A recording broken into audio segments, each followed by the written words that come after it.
All right. I can't believe that 2022 is already almost halfway over. It's actually crazy. Every year it gets to like that point where it's going by so slow during like January and February. It's like you got so much to look forward to, so much is going on. And then all of a sudden you just hit that gear and bam, the year is over. It's crazy. So far we've had a pretty good year so far as gaming goes.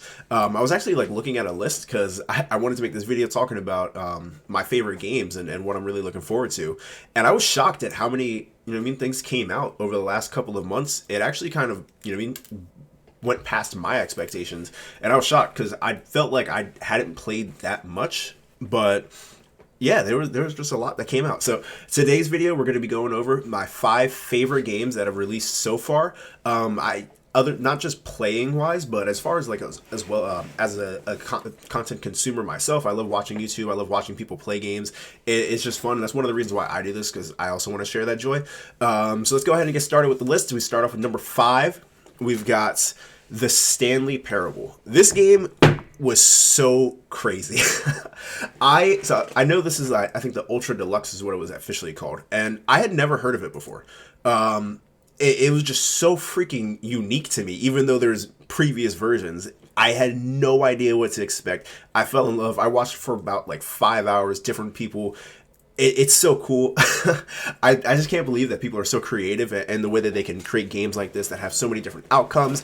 If you're not familiar with the Stanley Parable, you take care of you take control of a man named Stanley. He's at his workplace, and a narrator takes over and basically directs you through the game. But you have this choice on whether or not you can listen to him or not, and you can do whatever you want. So that every action that you take progresses to a different ending.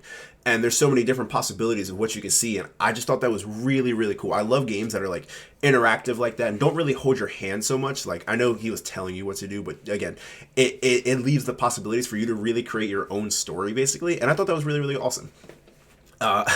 Number 4, I was a little bit torn on this one. The cheater in me wants to say Monster Hunter Sunbreak is going to be one of my favorites, but that technically hasn't come out yet. And it's also kind of an expansion, so we're going to go ahead and leave that off the list, and I'm going to talk about Kirby and the Forgotten Land. I thought this game was really, really good, man. I've never been, like, the biggest Kirby fan. I, like, played the one racing game on the GameCube, and I played a couple of games on the Game Boy, but it was just never really, like, my biggest thing. But this game, from the moment it was announced, it looked really, really good. I was, like, excited so far. I talked to my fiance about it nonstop, saying how much I wanted to play this Kirby game, and I really, really enjoyed it. Definitely would go ahead and recommend you check it out, because I don't want to spoil anything, but it's really cool. Then now we're up to number 3. Number 3 is actually YuGiOh Master Duel. I love YuGiOh. Oh my goodness. I haven't played YuGiOh in such a, like, other than Duel Links. Duel Links was the previous mobile game that came out. Okay. YuGiOh Master Duel is number 3 on the list. This is honestly one of my favorite games in a long time. As a kid, I grew up on Yu-Gi-Oh! It's one of those things that just always had like a lasting impact on me. One of my favorite like growing up memories like that, along watching on TV, playing it with my friends. It was right up there with Pokemon, with Dragon Ball. It's just those iconic franchises that I got to grow up with, and seeing it continue to thrive and continue to do well like now as an adult is just really, really cool. I hadn't played the game also in so long. Like, I dabbled in Duel Links a little bit because I was on my phone, and it was just real simple to hop in and do speed duels, and it was way, way different than the actual like game itself is. So being able to hop in and have to learn all these new strategies, pendulum monsters, link monsters, XC. I knew a little bit about synchro summoning, but not like crazy. And just seeing how the game and how the meta has changed and evolved, it was so much fun.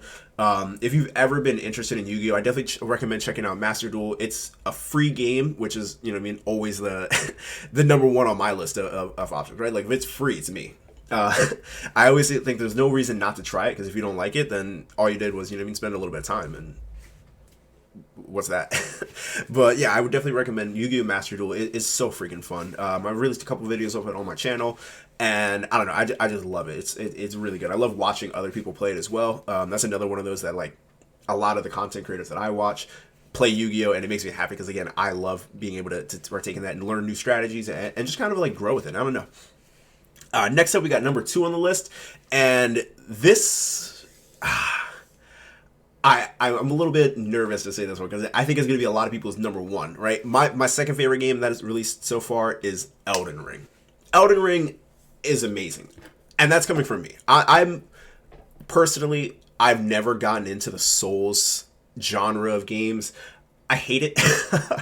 I don't know. I just never, I tried to play Demon Souls. I tried to play Dark Souls in the past, and those games never really captured me like the same way that Elden Ring did. I don't know what it is that they put in this game to make it so freaking good. I still haven't even beaten it, but I've sunk hours and hours and hours into it, just exploring. I think the open world factor and just like how big this world actually is, like how much exploring there is to do, and ways to level up and be able to finally like accomplish your goals is just so much fun.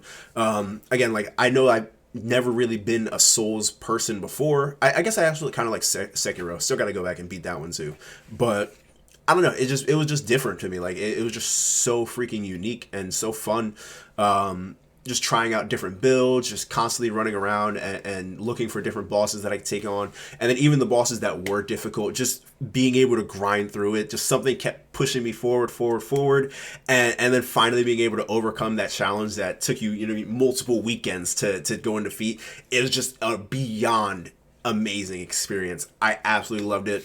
If you hadn't gotten the chance to play Elden Ring, I highly recommend putting on, that little wish list for birthday or Christmas or something, because it is 100% worth it. You can sink hundreds of hours into the game with no, with no limit, I guess.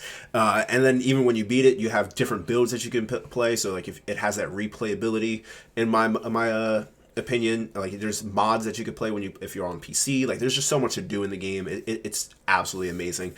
Again, I know that's probably going to be a lot of people's number 1. Because, trust me, it was amazing. I definitely think it has a very, very good chance of winning Game of the Year so far. It just, for me, my number 1, it comes because I'm a little bit biased. And that leads us into number 1, Pokemon Legends Arceus. As, again, I mentioned it a little bit earlier, growing up with Yu-Gi-Oh!, Dragon Ball, and Pokemon. Those are my 3 biggest things ever. And I absolutely loved Legends Arceus. It was the best Pokemon game I've ever played in my life. Back when they came out, I told everybody like I might be recency bias. I might just be gassing it because it just came out. But oh my goodness, I love this game, and I genuinely think it's up there as one of my top 5 favorites ever. Oh my goodness, there's just so much to do, so much to explore. I really wish that we could get a little bit of DLC or something just to get me to go back into the game. I know they released like that small expansion, but let me spend more money. Like let me get more. let me find more Pokemon. You know what I mean? I just can't wait. I know that Pokemon Scarlet and Violet are using the same kind of engine, so I'm really excited to go ahead and check into those. It just opened my eyes to the possibilities of what Pokemon can be and what I've kind of always wished from the franchise, especially knowing after it got on to console, right? Because Diamond and Pearl came out just a month or 2 earlier, and I was so disappointed with them. You know what I mean? Sword and Shield was good. I liked Sword and Shield a lot. But it was underwhelming for a console game compared to what we had played for so long on, the handhelds.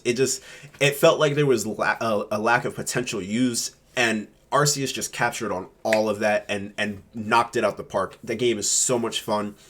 By far, in my opinion, the best Pokemon game ever released. And again, I can't wait to see what the future of the franchise holds. But yeah, like I said, we've got a ton of games coming out for the second half of 2022, and we're going to go ahead and talk about those in the next video. But yeah, if you enjoyed this year so far, and you're looking for more content, feel free to hit that subscribe button, like the video, and I'll see you in the next one. Peace.